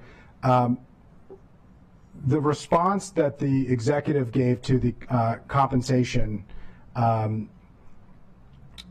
policy, part of it noted that you're not including the tax increase, or you're including the tax increase of one area and not including other, at least as far as I read it, but also not including the new positions. So you were taking out a number of things in order to get to the rate of growth. I'm just trying to reconcile that. So county staff, it sounded like, I just want to make sure I heard this right, is saying because this is by law indicated as a education-only tax increase, the rate of growth of Montgomery County government compensation should not be compared to that revenue stream because it can't be used to satisfy those costs.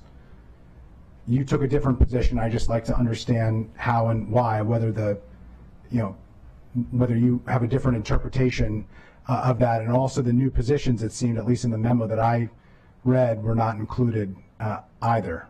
It was 7.07 growth, which was a different number than council staff had, and the justification of that was that it included the tax increase, which council staff was not including, and it didn't include the new positions, unless I'm missing something. I can quote it if you want. So we pointed out both where the tax increase, the impacts of the tax increase, the additional tax revenue generated by it, recognizing that that's not applicable to this. I can jump in here. The difference between the executive's number of 7.07 and our number of 7.9 is the new positions. That we read the compensation policy as being compensation costs, period.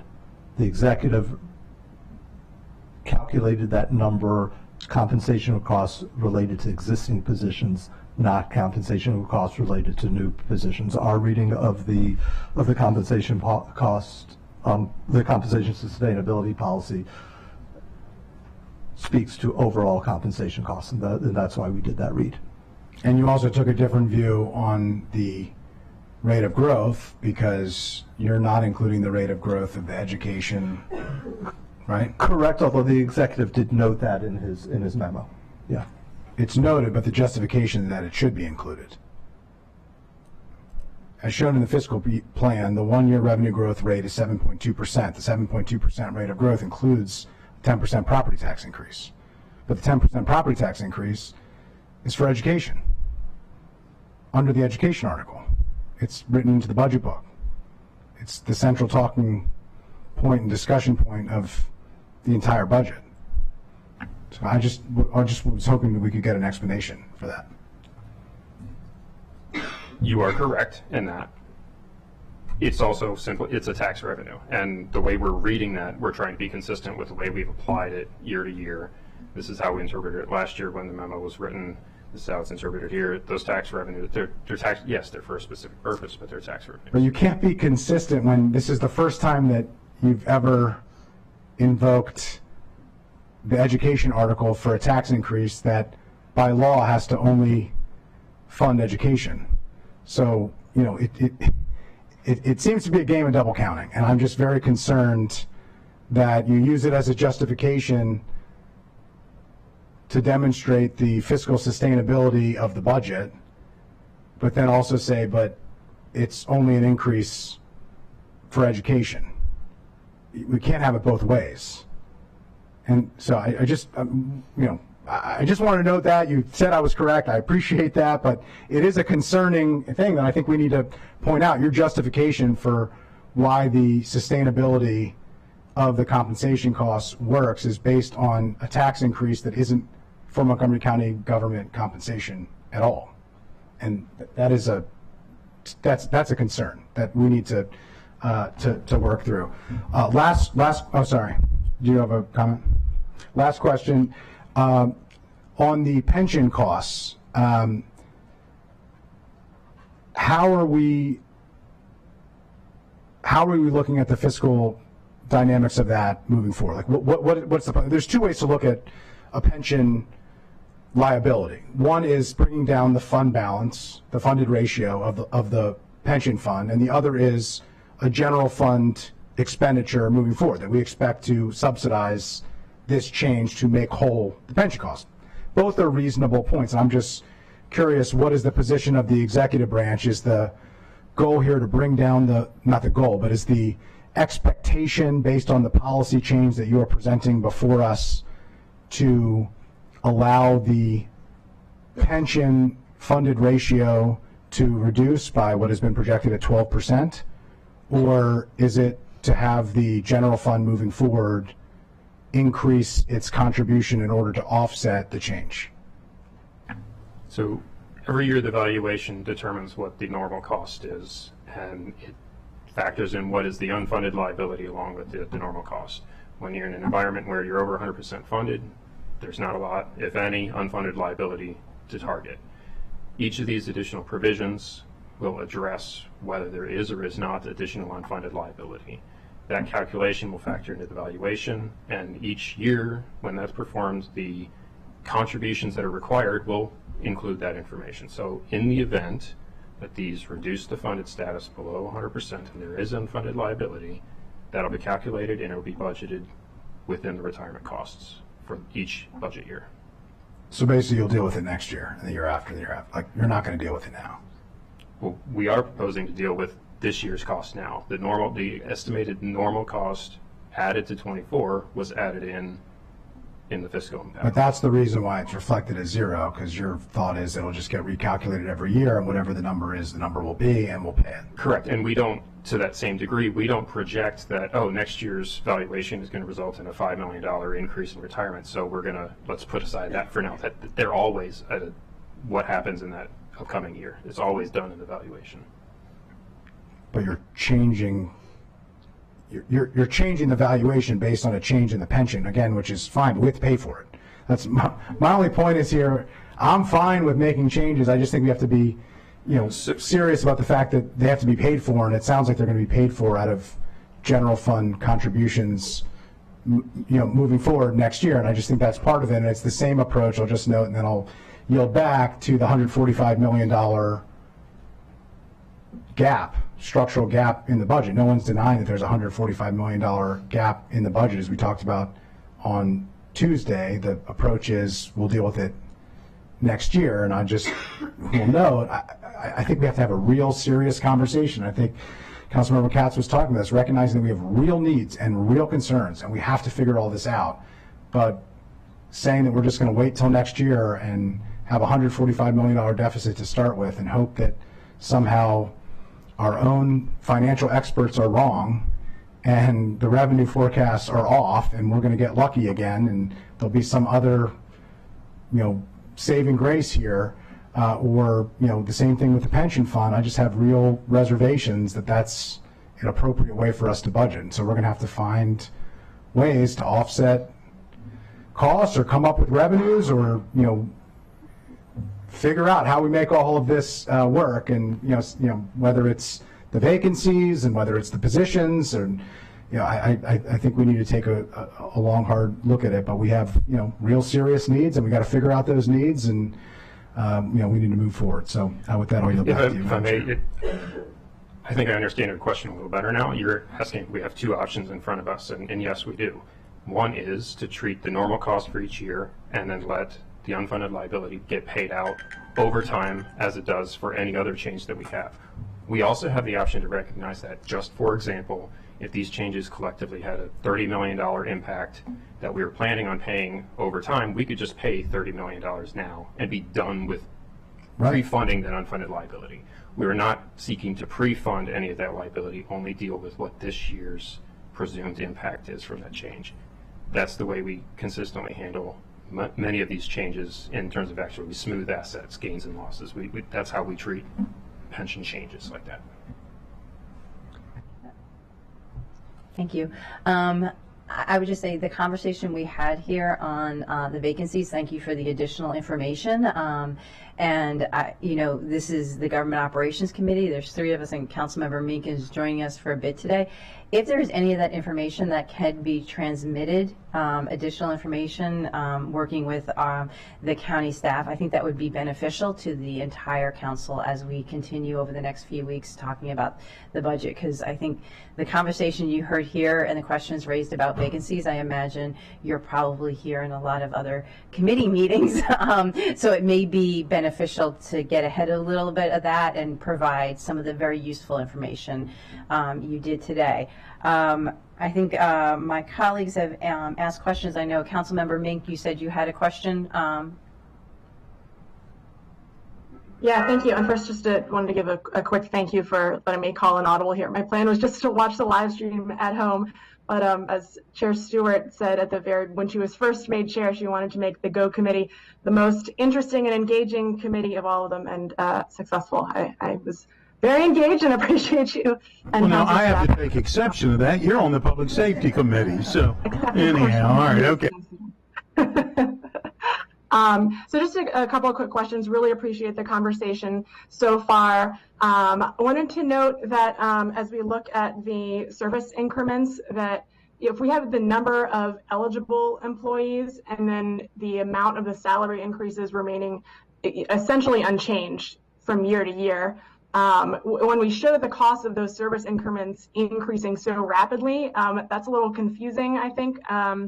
And so I'm wondering if we can get a fiscal analysis of those step increases that reflects a comparison of the cost from one year to the next, since of course we're having folks who retire and then we hire other folks. And so showing that year to year comparison would be really helpful. And council staff have any comments or feedback on that? Sure, thank you. We can look into that. This issue has come up before. We're talking about the fiscal impact of steps or service increments and how they impact the budget going forward.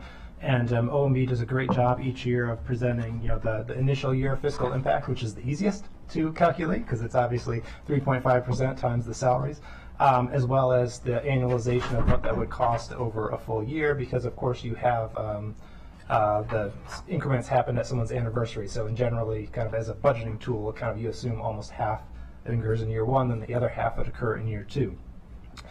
Additionally, as part of the turnover cost, when we look at the compensation cost overall, the compensation sustainability calculation, that's where we include in the additional savings from turnover. So, for example, you have the building blocks of GWAs and service increments, but you also take away costs, and the executive does this in their budget transmittal in the workforce compensation sector, is netting out costs from turnover. So the service increments and the savings from turnover are essentially 2 independent variables in the calculation, and both have different impacts. So you have the additional costs from increments, and then you have some savings from turnover. And as part of the whole compensation sustainability, that 7.9% value that we mentioned, that includes both of those values combined.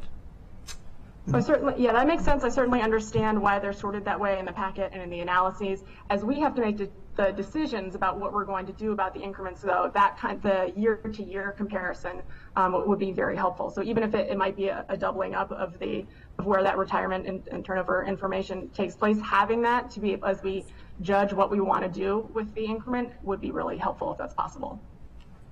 We'll see what we can do.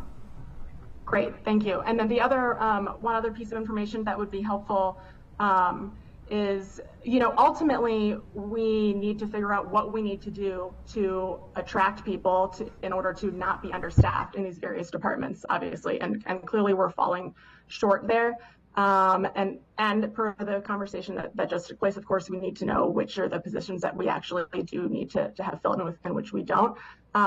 But how we can best be competitive is, I think, a big part of the question here. So having regional comparisons of salaries as well as retirement benefits, that would be really helpful because, if we're putting out whatever the amount of money is that we're putting out, if we are still falling short of where we need to be to actually attract that talent and to retain our folks, that is funding that we're just spending in order to continue to be, in order to be mediocre in the services that we're able to provide. So being able to be really clear about what we need to do from a regional standpoint in order to be competitive is really important. And then also, there's a great cost to us hiring folks, training folks, and then having them go somewhere else to take advantage of, a pension that there might be somewhere else. So as we're kind of analyzing what we need to do to remedy our workforce issues, having that regional comparison would be very helpful as well for at least,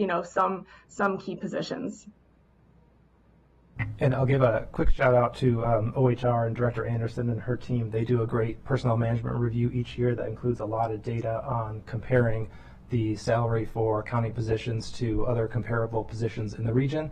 It's probably not every single position, but there sure is a whole heck of a lot of them. So we can pull out some of that data as well to make sure everyone sees it. Thanks so much. Great, thank you. Thank you, Mr. Howard. And actually, I had that, we may want to include that for the packet next week too. I know the packet was really large this time, but in reviewing that information, I also did find it helpful. So it might be good as when we're going to make decisions on this next week to see that. I think Ms. Miller, did you want to, yeah.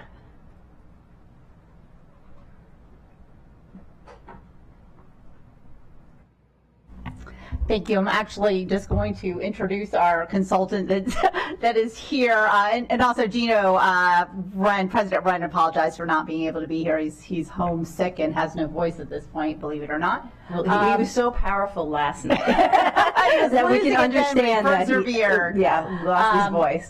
So I do want to bring up our consultant to just share some information that we have about the ongoing impact of the service increment. If you'll indulge us for a second. Thank you, Amy. My name is Bill Mitchell, and I work with McGeo. For 17 years, my home was Montgomery County. And I was the chief of employment, and after today's conversation, I'm pretty glad I'm still not. But at any rate, I've worked with McGeo over the years, and at least since 2014, we have addressed with council members some concerns we have about the costing on increments, service increments, and on seniority longevity increments. Our analysis indicates to us that they really have no year-to-year fiscal impact. I understand what I just heard is that may be offset somewhere else in the budget, but we're seeing costs, of $8 and $16 million a year in the current and future years. And our analysis shows that really there is no impact, that if we continue to give increments, turnover, etc., brings everything right back to the same average salary. If we look at the average salary that is included in the personnel management review, and I did the first one, we find over the years that we've looked at 2004 to present, the change in the average salary for McGeo employees is almost exactly equal to the compounded general wage adjustments. So there is no room for these increments to have added anything. Even though we have given them that entire period, they had no impact on increasing average salary for McGeo employees. And if that's the case, salary costs remain the same. Increments are sort of like age. The average age for county employees is 46 years old. It's been that for a long, long time. Every year, everybody has a birthday. But the turnover means that generally older and higher paid employees leave and are replaced by generally younger, lesser paid employees, and that's why age, seniority, and average salary remain the same. We simply think that it creates an impression that continuing to give increments costs a tremendous amount of money for taxpayers, when it does not. And we think that needs to be addressed. Thank you. Strauchan, yeah. Thank you. So I think the debate you're hearing here now is whether or not to consider offsetting costs against the costs of the increments.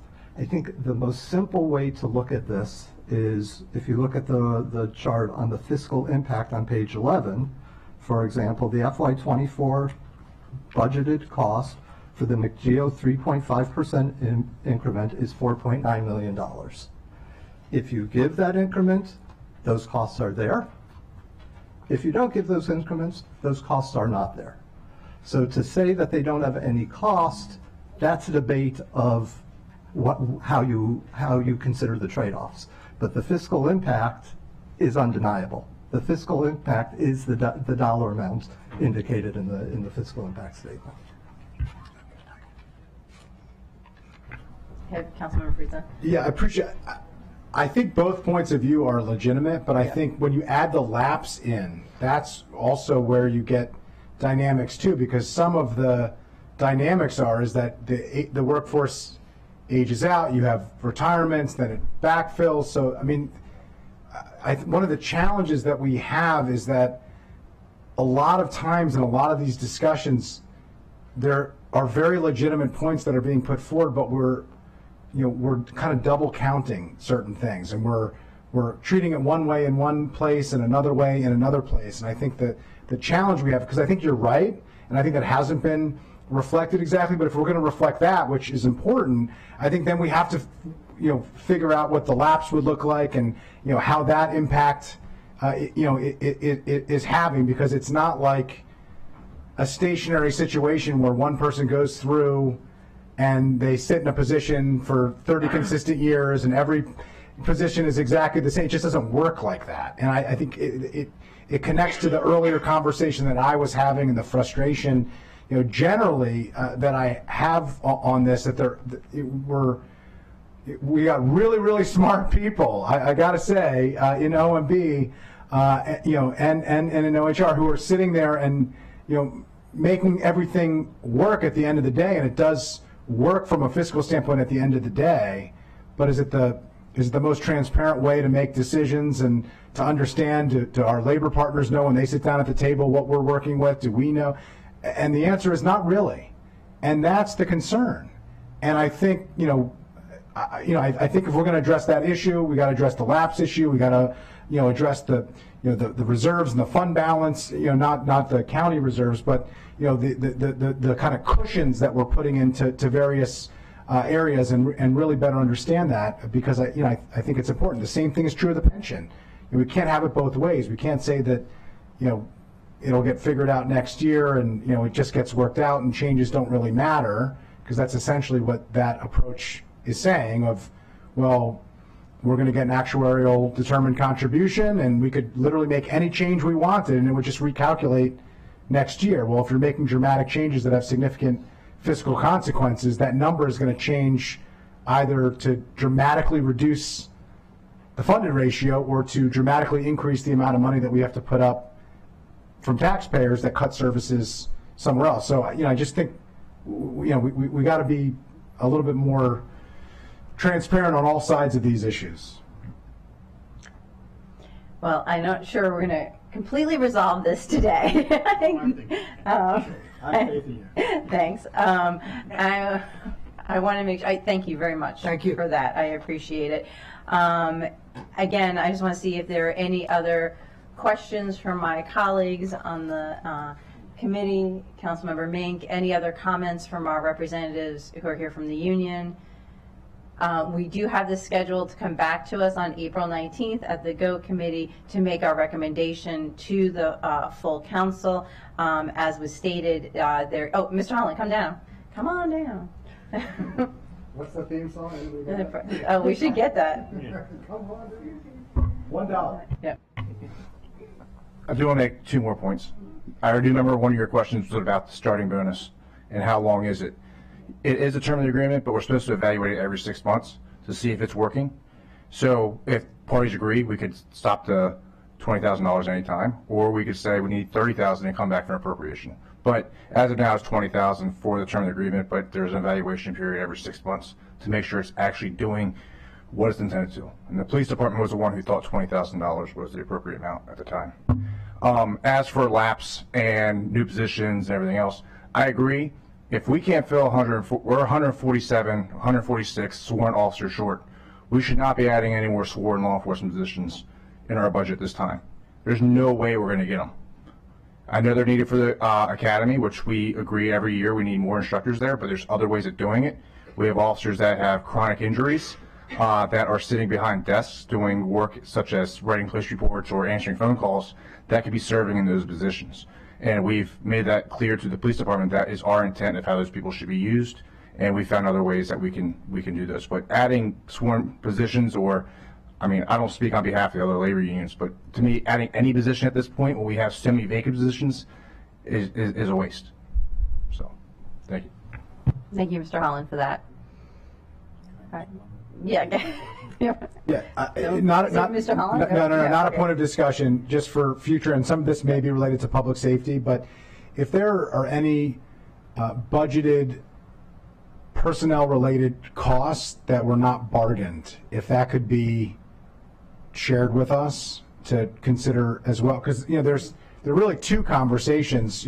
It's all personnel costs, and then it's bargained agreements, and there is, at least in my cursory understanding, there are some gaps. They might not be huge dollar amounts, but I do think there are certain ones. Public safety certainly, but there might be some in county government as well. I'm not sure, and so that it would just be helpful. I don't think we're going to litigate it here, but if council staff could follow up with the executive branch and also with labor partners, I think it would be helpful for us to understand that, even if we're not taking it up here. Some of those might be funded items that are going to be taken up through public safety, but I think we should be aware of them as we make these decisions. Thank you, Madam Chair.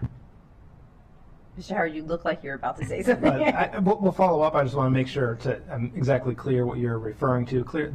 The costs for unrepresented positions are a big piece of it, and we'll talk about that as part of the recommendations. Are you referring I don't mean to unrepresented positions. I mean, like, is there equipment? Are there? Mr. Holland's coming out. He's going to share an example. The two biggest ones that come to mind are effects of health insurance inflation on the health insurance costs, the group insurance costs, and then the effect on, let's say, investment returns on the pension costs. So those are things that aren't bargained, but they do end up into the total compensation costs for the county government. Well, those are very important, but I'm also thinking of some smaller ones that might add on. Mr. Holland. Councilman Friesen, yes, my letter to the council expressed that we're buying equipment on the backs of the savings of not having enough police officers. For example, they want to buy new radios, night vision goggles, new car printers, and using funds from saving of personnel rather than using reserve funds or funds to be one-time expenditures, which these are. And we should not be using these funds on the back of employees to pay for new equipment. We never bargain that equipment. That's a need that the police department thinks they need to have, but it's coming in the backs of our members. Yeah. So if we could just follow up with Mr. Holland, with the other labor partners, because there could be other examples of this as well. I'm sure there are. I'm getting a nod from Fire Rescue, from Mr. Buttle. So if you could just follow up, I think it would be helpful for us to know, and I think we can make determinations, and the executive branch can state their case for why they think they're important, and the labor partners can explain whether or not they agree, and council can make a choice as the system is supposed to work. So with that, I'll yield back. Thank you. And I think that's the advantage we have of having the chair of public safety also sit on government operations, because I thank the unions for sending us those letters and identifying places that you see may not be needed in the budget. Appreciate that. Oh, sorry, Councilmember Meng. Sorry, I forgot you were on Zoom. Sorry, I just had one more question that came to mind. It would be helpful to have more clarity on how many contractors we're using to fill gaps and the costs associated with that. Do we already have that information clearly somewhere? I know that we've asked for that from MCPS, but if we can have that from our different departments in the executive branch, that would also be helpful. We'll request that as follow-up from the executive branch. Great. Thank you. Terrific. All right, I'm going to close us out today by saying thank you for all the work. Again, I just want to underscore for this committee that we are coming back April 19th to make recommendations, because there is a clock here that has to go to the full council. And I just want to say thank you to everyone who worked on the collective bargaining agreements. I think we all agree that the recruitment and retention of our staff is really, really important right now, and we need to work on that. And it came through loud and clear last night from many members of our unions and the public who came and spoke to us, and so I really appreciate that. And I think we touched on and had a couple of questions. I think there are some really good things, a lot of good things in these collective bargaining agreements that look towards that recruitment and retention. And as one of the things we highlighted, that was highlighted last night, is the need for 911 dispatchers. And I think the moving towards having moving towards them in the pension is one of the ways we're going to look at retention in those positions. So I just again want to thank our unions, thank the council staff and the county exec staff for really working on this and keeping those things front and center. And with that, we will adjourn this meeting of Government Operations and Fiscal Policy, and thank you everyone for coming today.